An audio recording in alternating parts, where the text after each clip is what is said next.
Welcome back to Parlor City Voice, another episode of the podcast about what's happening around the great city of Bluffton. I'm Councilman Rick Elwell with Mayor Scott Mincer, and we have a guest with us, Mike Lotzenheiser. Mike, how are you? Doing well, doing well. Good afternoon.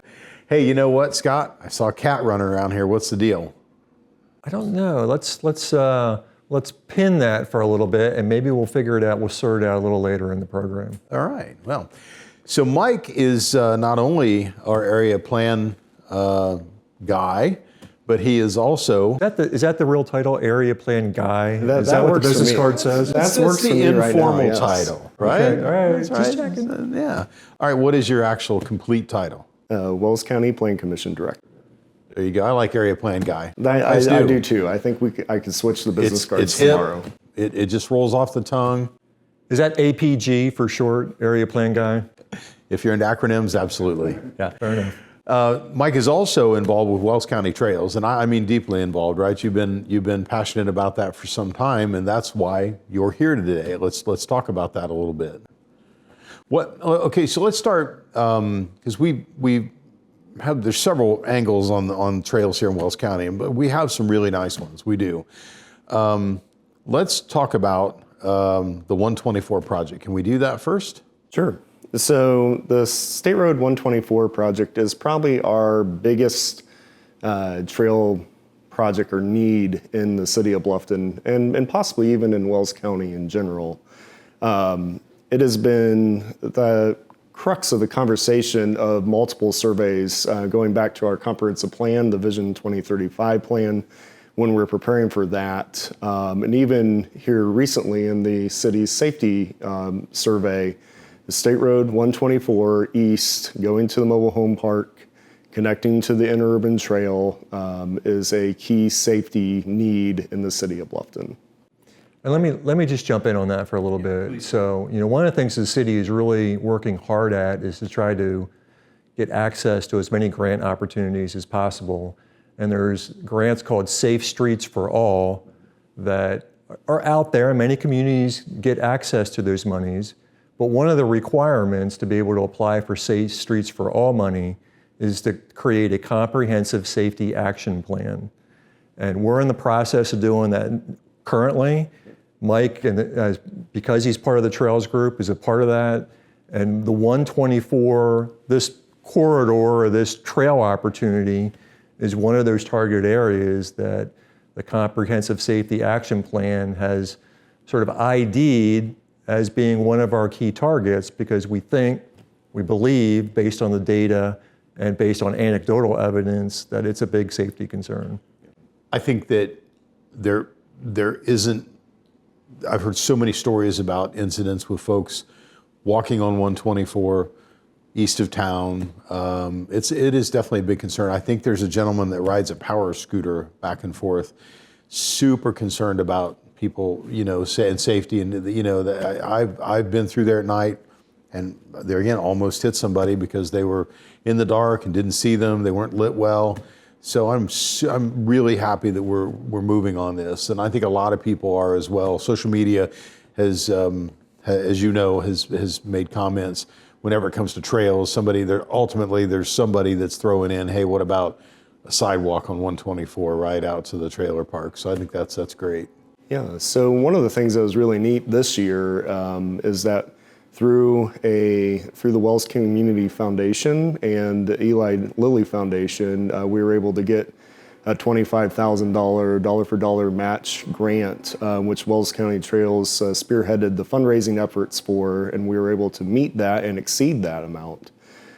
So right now, Wells County Trails has about $90,000 to go to promote the next steps for this trail project because of the need that we've seen, that we really want to see this develop out and become a key piece of the answer of that safety mechanism there. We also were able through NERC, which is the Northeast Indiana Regional Coordinating Council, they came out, they set up sophisticated cameras to help us figure out what the existing usage for pedestrians and cyclists were on the State Road 124 route. What side of the road they operated on, what mode of transportation they were using. And of the places that we checked with that, it was definitely the highest need just by that evidence alone. Could you talk just a little bit about that? Because those cameras are fairly new on the scene, and a lot of folks who don't know what they are coming up with all kinds of things that they think they're there for, and really it's just traffic study. Yeah, so it allows for basically all forms of traffic study to be done at one time. So historically, you would see the strips on the rubber line pavement, across the and road. you'd run over, and Yeah. it would know that a vehicle or if multiple tires hit it, and it would know that it was a semi-truck.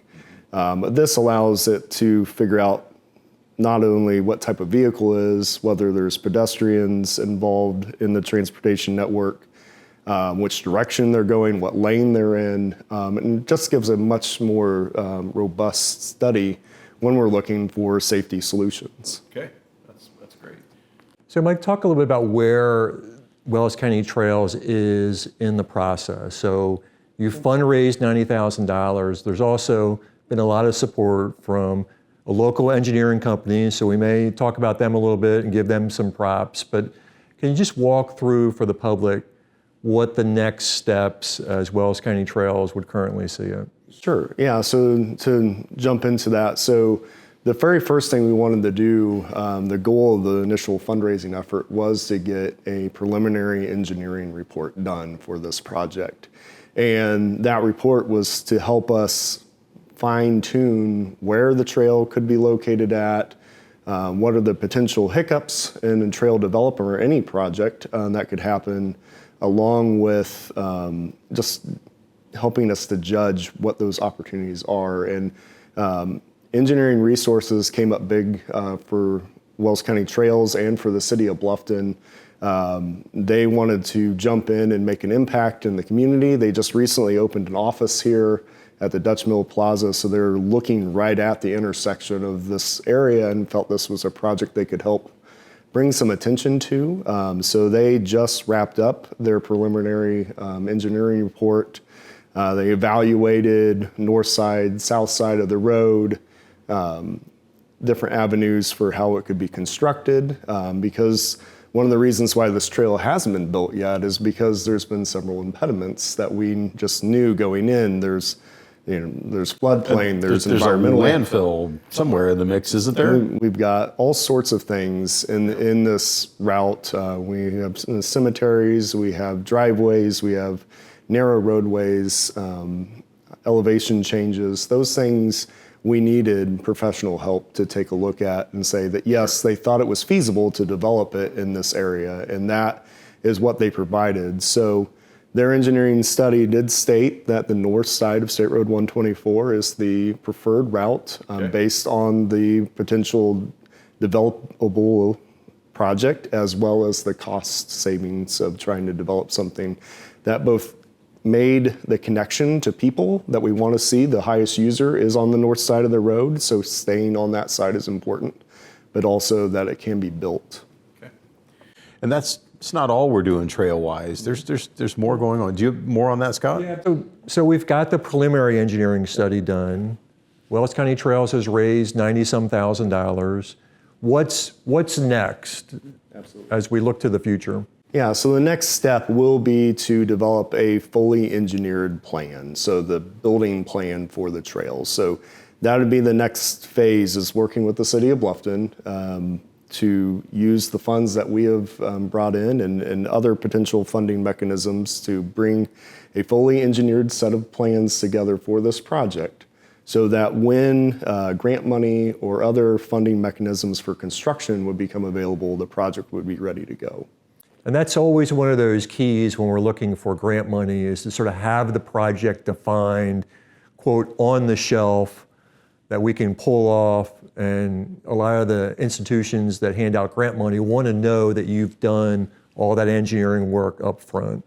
Yeah, a lot of the times in those funding mechanisms, whether they have lots of strings attached like a federal grant program or even philanthropic opportunities, they want to be able to see that, okay, if I donate money towards this, it can actually happen. Right. They don't want to develop or put money towards something that Can't happen. That Right, is yeah, it's not maybe feasible. still a question mark. So that is what we would be working towards next with the partnership with the city to get those engineering plans done. And that'll take sort of the preliminary numbers that we have now, make them a little bit more concrete, but we think we sort of know where the project would need to be from a total all-in perspective. Yeah, so the proposed amount is 1.6 million, which does include on the far east side of the trail a pedestrian bridge that would then be used to connect either further east along 124 or then south along Elm Grove Road. And just to give some people some context, we're talking about a stretch of road which is how long again? That's just about a mile. A mile, $1.6 million. That's a lot of money. It is. So you think about 1 mile, $1.6 million. So let's just sort of park that for a second and let's go back and talk about all of the other things that Wells County Trails and our community has done to date, because we've put a lot of trails in place. Yeah, so trail history in Wells County was really started back in the 90s with the River Greenway being developed. And that was kind of the beginning of trails and the interest in trails in the community. It both created the opportunity for people to get out and enjoy a safe walking and biking opportunity. But then that really expanded to the first phase of the interurban trail, which took it to the next 2 miles running from the Main Street Bridge all the way up to the Walmart Lowe's intersection. And then here more recently, the stretch that took it out to Lancaster Park. In the meantime, you also saw the development of walking loop trails. You have those in Roush Park. You have conversations about sidewalk improvements connecting people to the trailways. You have the buyout properties there at Pickett's Run that have a trail network that connects to the River Greenway, and then the trail that connects to the Bluffton school system. So you've got a lot of things coming together in the city of Bluffton, which all are kind of pointing towards the greater Pocahbash Trail network, which would take it from Bluffton north into Ossian, Fort Wayne, and eventually to the Pokagon State Park.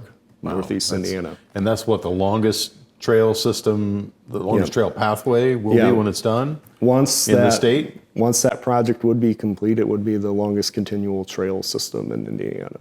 And the term Pocahbash is for Pokagon State Park in Angola to what I call the Wabash State Park in Bluffton, but that's not proper locally, is it? We shouldn't get into that. That's another topic. There's a whole different topic. That is a great There's a whole thing there, yes. But it's basically connecting those two state parks. Yes, correct. And that is part of the greater DNR has what is called the State Visionary Trail Network, and that is one of the state visionary trails.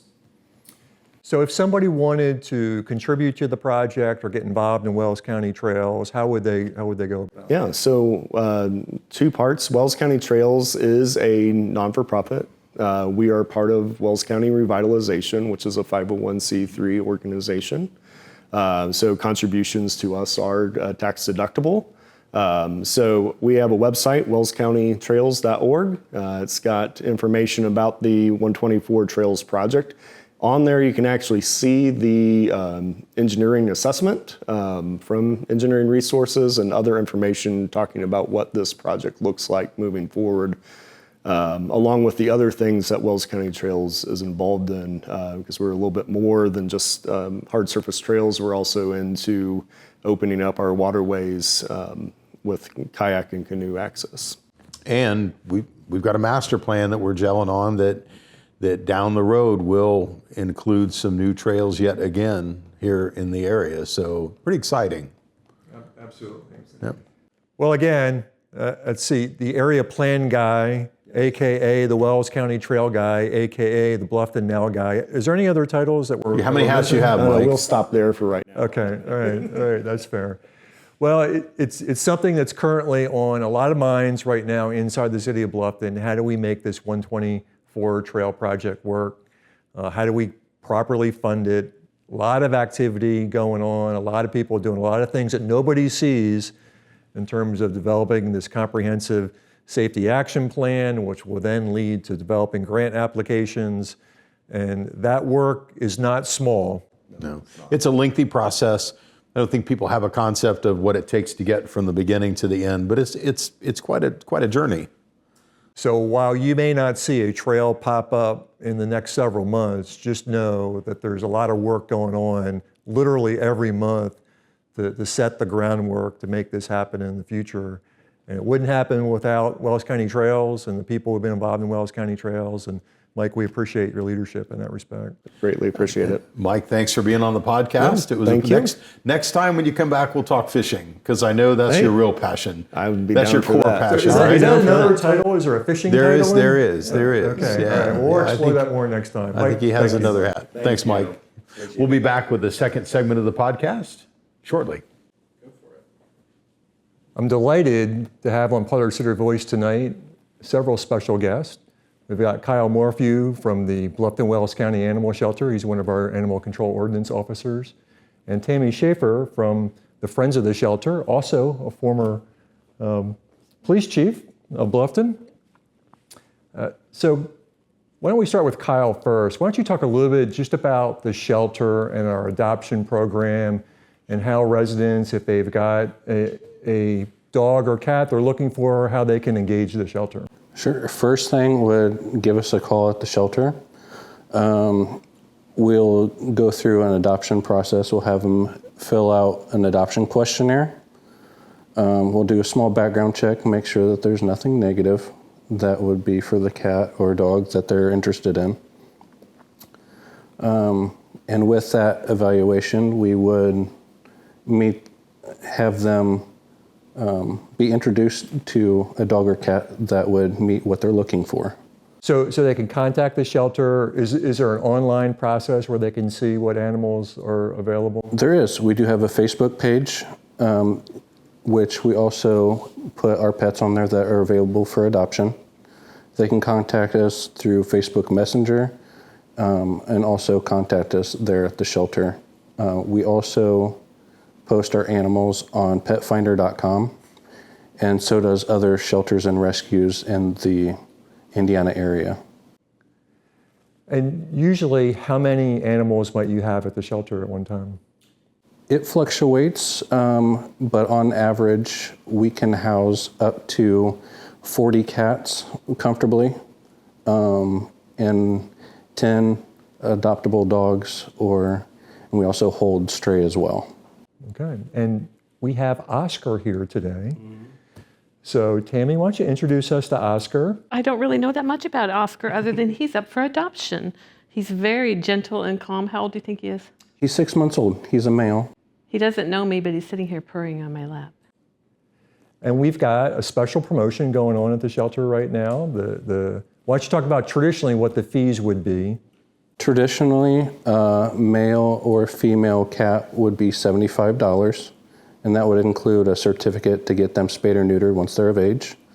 If they go to our local vet, either Bluffton or Ossian, it would cover that in full. And they would also receive their first distemper vaccine. They would be wormed and flea treated as well. But right now, courtesy of the Friends of the Shelter, Yes. We're able to offer cats at no charge. Correct. Because between the city and the Friends of the Shelter, we're picking up all the fees. So, Tammy, you want to talk a little bit about the Friends of the Shelter and how you coordinate with the shelter and what?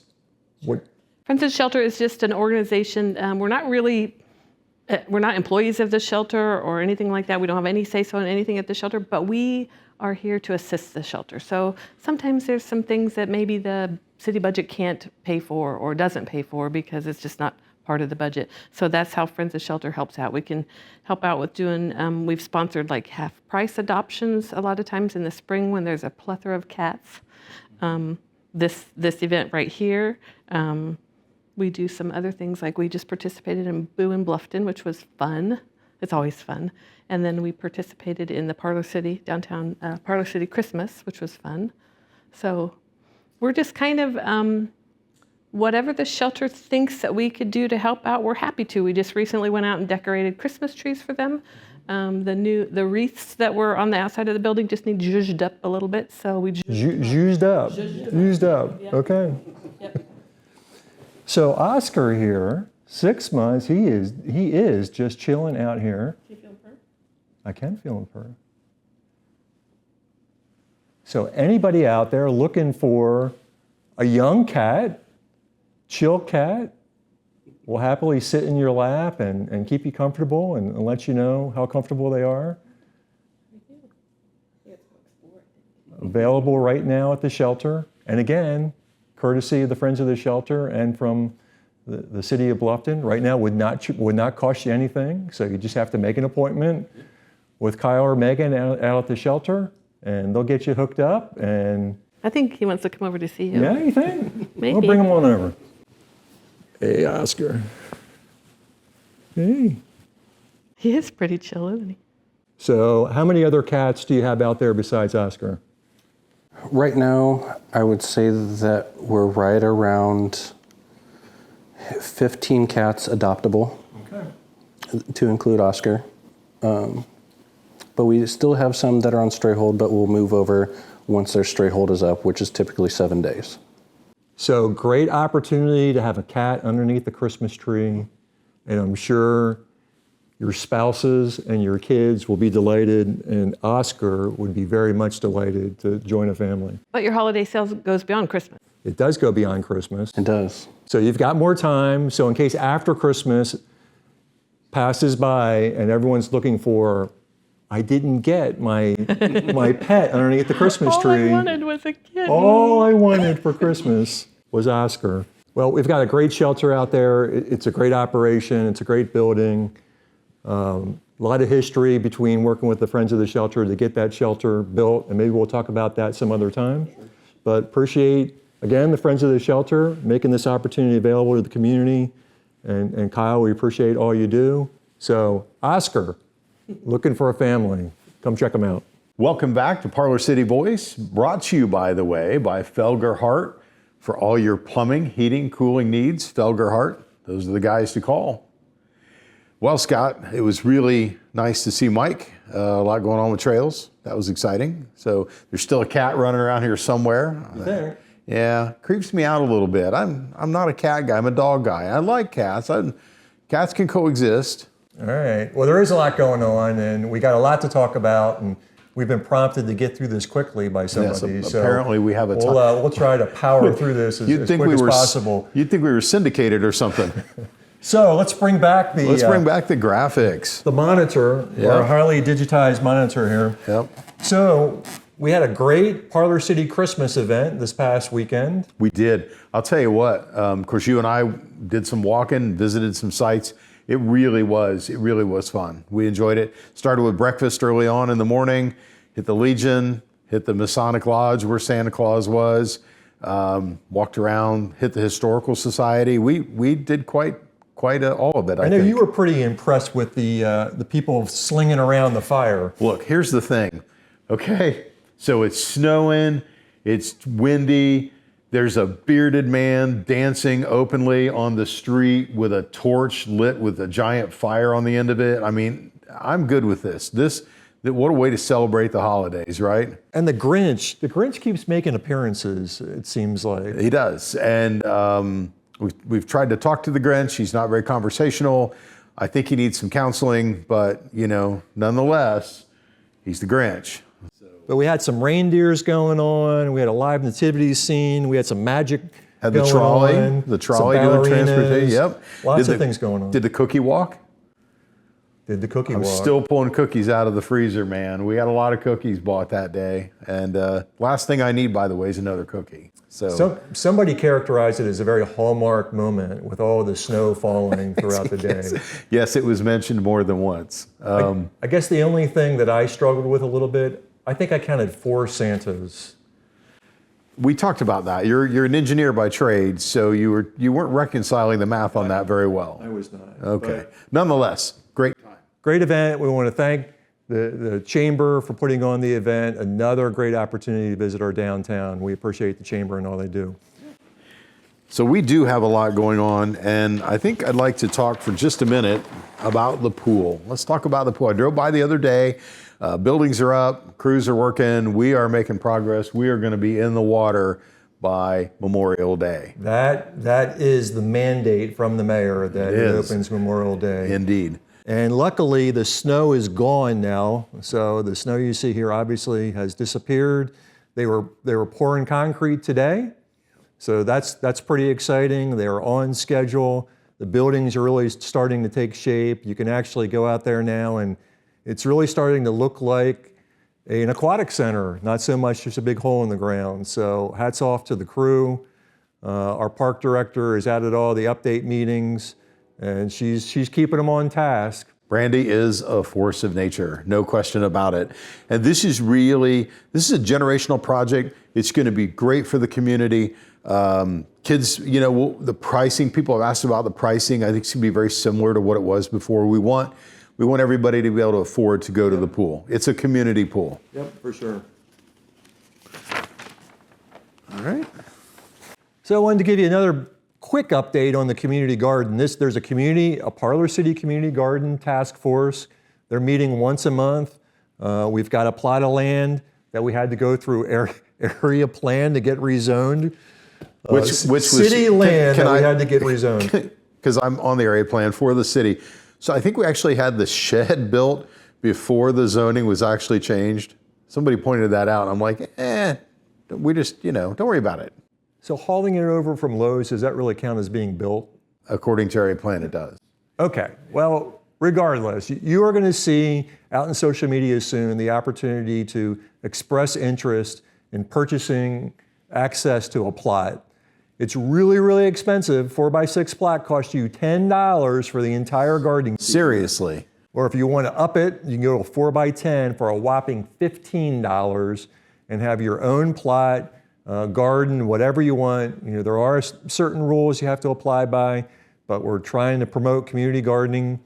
And so we'll have opportunities to purchase your own plot. And then we're also going to have a true community garden where volunteers will be actually doing all the gardening, all the weeding, and it'll just be an opportunity for someone to come and pick produce right out of the community garden. And I think that's amazing. And it's a concept that has been talked about, and now it's going to happen. So let's talk about now. So there's a lot of talk about this too, and if you've heard about it or saw the newspaper article, we are going to do a lead line replacement. It's mandated by the federal government. It's going to be expensive. We have to fund it, but we do. We have lead pipe in our inventory. So, like many communities now around the area, we're dealing with this too.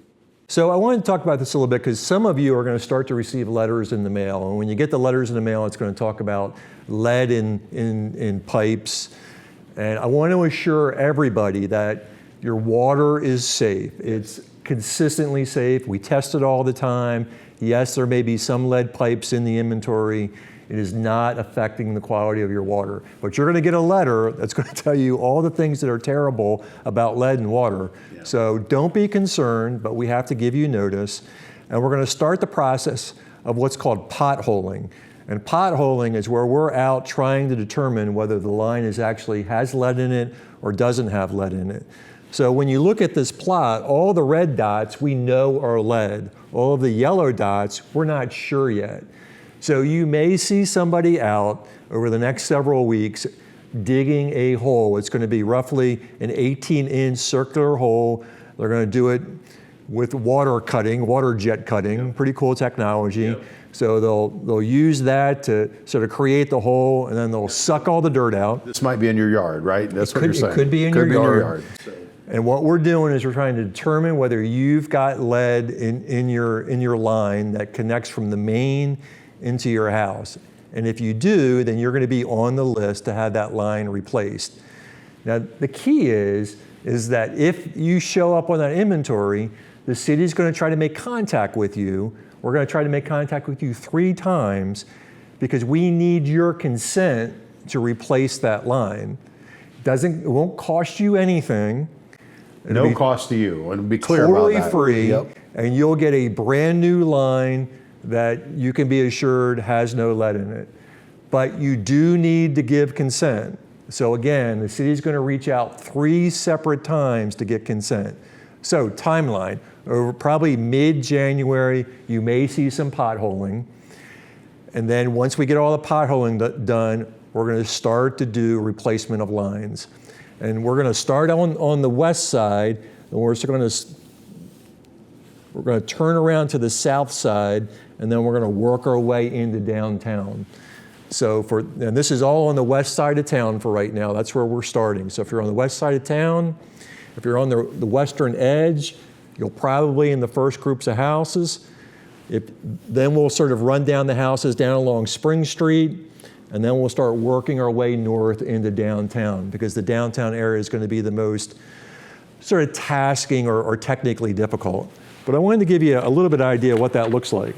So when we talk about a lead service line, we're talking about this stretch of line. So there's the water main that goes down the street, and then off of the main there's going to be a stretch until it hits the meter, and then after the meter is the stretch that goes into the house.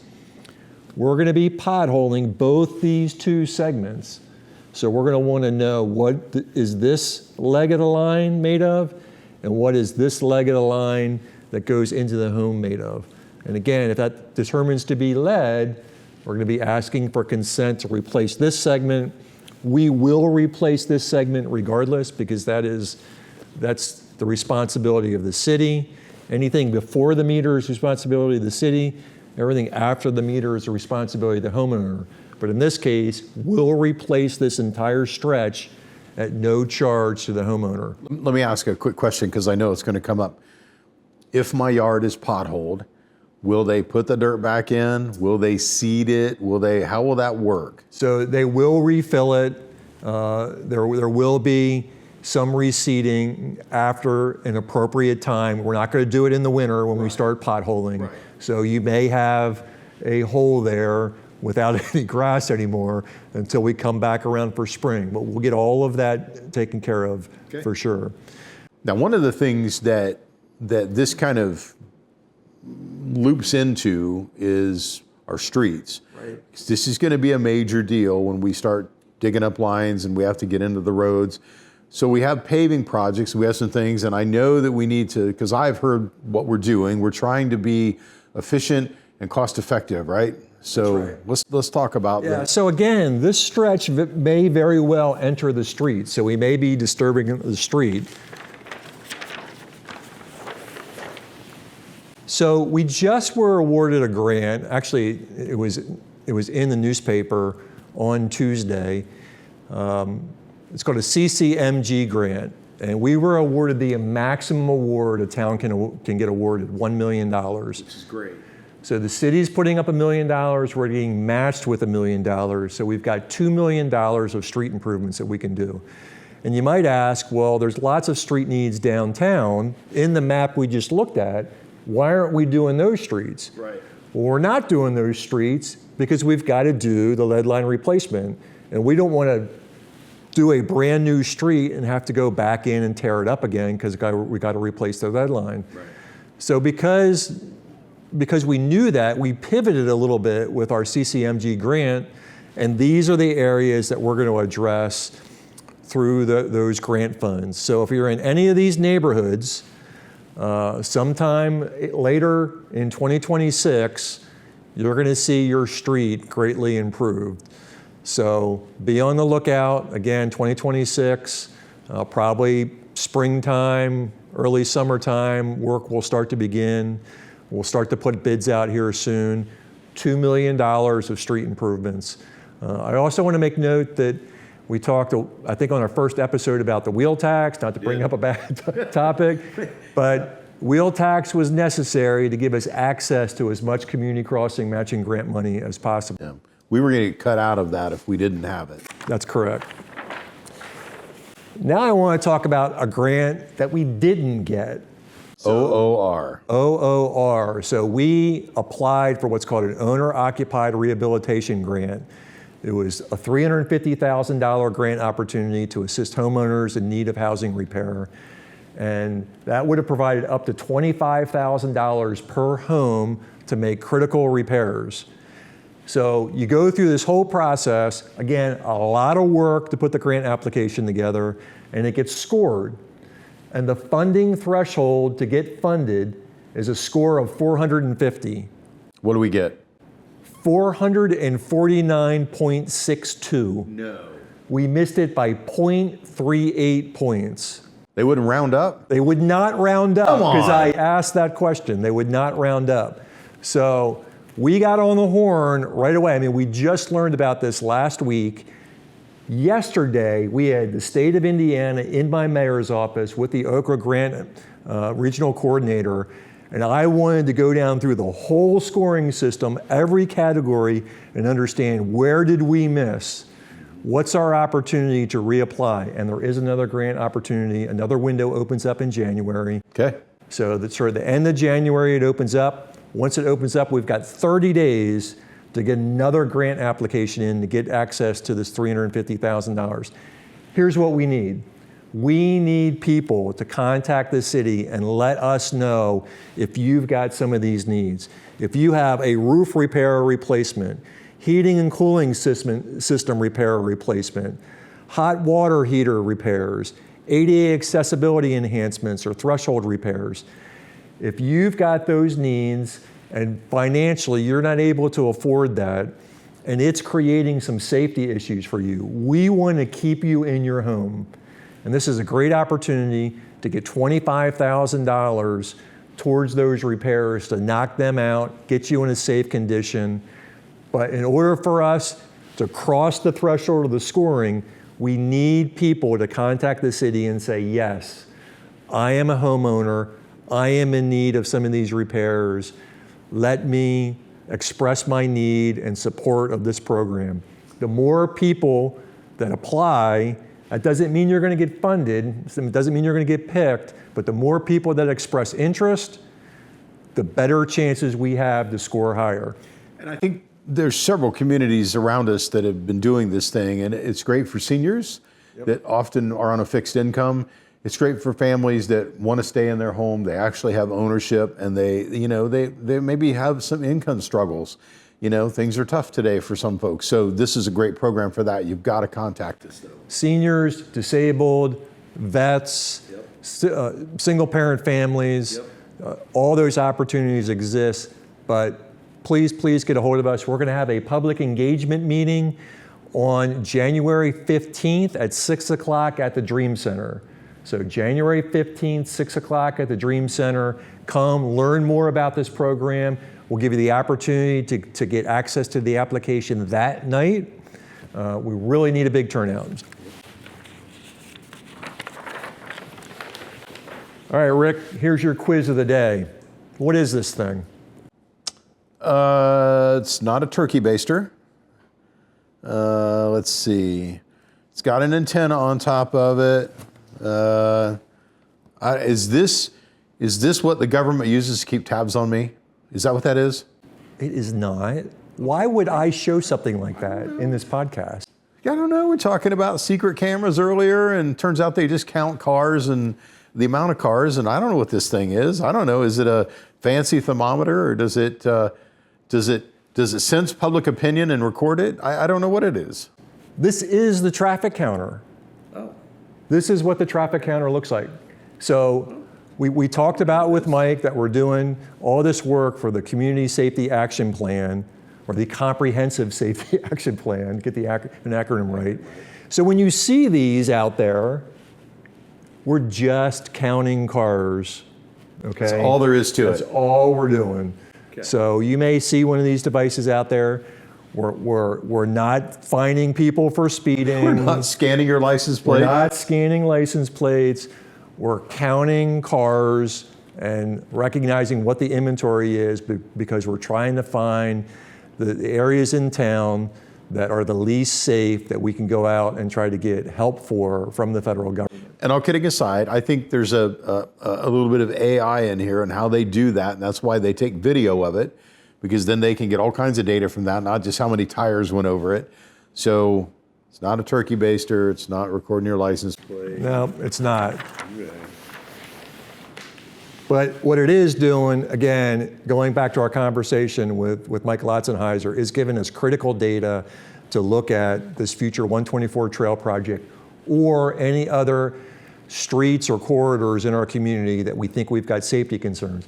And there's another survey out there right now on the city website for anyone to go out, fill out the survey. If you've got an area in town that you think has got traffic issues or safety issues, this is your opportunity to fill out the survey, let us know, and potentially that gets on the list for us to address. Same thing, the more attention we get, the more survey responses they get, the better our grant applications can be. Yeah. So go check it out. It's on the city website. We've been pushing it out through social media. Take the survey. It takes about 5 minutes. 5 minutes. We need to hear from you. Moving on. All right. We've been told we got to hustle here. So start of the brand new year is the start of memberships here at City Hall. So we've got 2 membership opportunities. One is the city gym, and one is the K9 Commons membership. So city gym, I know it's expensive. It's $110 for an individual for the entire year. Yeah, it's cheap. The entire year. Or if you're a family, $140 for the entire year. So it's not going to be the biggest workout area in town, but there's a lot of equipment. It's very well kept up equipment. A lot of opportunities to get in there and get healthy. Obviously, we've got the city gym, which is available to come out, hang out in, play some basketball, play some volleyball, I don't know, dodgeball. I love dodgeball. Racquetball courts. I'm a big racquetball court player. I don't know how many people play racquetball anymore, but I played a ton in college. I think I'm still pretty good at it. So if you want to try me out, call the mayor's office. We'll go out to racquetball wait a court. minute. Is that a challenge? That is a challenge. You want to take me on? No, I played in college and I did not do well. Yeah, it's probably a good thing because I think I'll kick your butt. Okay. And we've got a sauna. I didn't know we have a sauna. We have a sauna. I didn't know that. That's why we do these things, is to let you know that we've got a sauna. No idea. So $110 for an individual, $140 for a family. And so here's the cool thing. You may think, well, there's other gyms in town, and look, we support all our local businesses. But the cool thing about this membership is when you pay your $110 or $140 to the city gym, that money is going back to the Parks Department. And then we can take that money and do other things with it. So that's the important thing. If we can get more people joining our city gym, that's more revenue coming in to our Parks Director, who can deploy that into more activities for the city. Now, I have a hack here that I'll mention for the next part of this. We're going to talk about the K9 Commons, right? So here's my hack. When the weather's decent, I spent a lot of time here with our dog, and I will walk laps around the perimeter of this park while my dog does whatever my dog does, and she just loves it there. So there's my hack. You could do fitness and care for your dog. How many steps you get in one lap? I think it's 15 laps is a mile. Okay. And we've got a new pavilion out at the K9 Commons area. Have you checked That's out the where I've pavilion? collapsed after taking about 15 laps, and I lay on the table there and look bad, frankly. But that's very, very nice. It's very nice. Little shade. Should we let EMS know when you're out there? Yeah, Make sure I need you're- one of those buttons that you just to wear around my neck, the pendant, or you just hit the button, because I'm getting up there. I mean, So staying on the parks and pool theme, the first of the year is also the opportunity where the summer parks and recs jobs become available. So lots of opportunity to pick up some summer work for high school students, maybe college kids when they're back in town. Obviously the pool, because we're gonna have a bigger pool, we're gonna have a bigger need for lifeguards. Yep. We're gonna have a concession stand at the pool, so we're gonna need some concession workers. A lot of other activities go on throughout the summer. Our tennis courts, our pickleball courts come into play. I think our youngest son actually worked for the Parks Department a couple summers. It's a great job for a kid who's coming up and wants to make some spare cash. Or if you just want to get out and ride a lawnmower, that opportunity exists as well. And we got that cat theme coming up. I was going to say, there's this cat around here. So what's going on here? We are currently recruiting for a new supervisor of our animal control area. So if you're interested, a job description will be available on the city website. feel free to check that out and put in your applications. So if that's not up now, it will be shortly, but a great opportunity to support the animal shelter and support the cats, the adoptable cats and the adoptable dogs in our community. And last but not least, when you join the gym and you join the Canine Commons, all that money goes back to allowing us to do these sort of events. And so these are some of the January Parks and Recreation events. We've got the 100-mile challenge. You gonna do 100 miles? I don't know. How many laps around the Canine Commons would that be to do 100 miles? Can you do that math quickly? Obviously not. Yeah. Wow. Like I was doing the math. Were you? So make sure I was checking it, make sure it was You got right. that phone in your lap. I think you were punching in the phone. I don't know. Can we move on? Man, really? Is this how it's? So this is how it's going to be. For today. I mean, Okay, it's Christmas. all right, It's coming up. All right, moving on. The Parks also does a toddler time and play day. So if you've got toddlers and you need to get them out, get some healthy activity in our city gym, go check that out. Oh, crocheting. I know you're an avid crocheter. Oh, so you're going to come back with that? Oh, on me, yeah, huh? yeah. So You I get make it. a lot of doilies, so. I am not a crocheter, but I hear there are lots of people who enjoy crocheting. My daughter-in-law crochets, and she's very good at it. She loves to do it, so. So if you are a crocheter, here's an opportunity to participate. If you're not and you want to learn, check it out. And then finally, Theater Thursday, January 15th. It's a PG-13 film. And what is it? The A Matter? The M Matter? The amateur.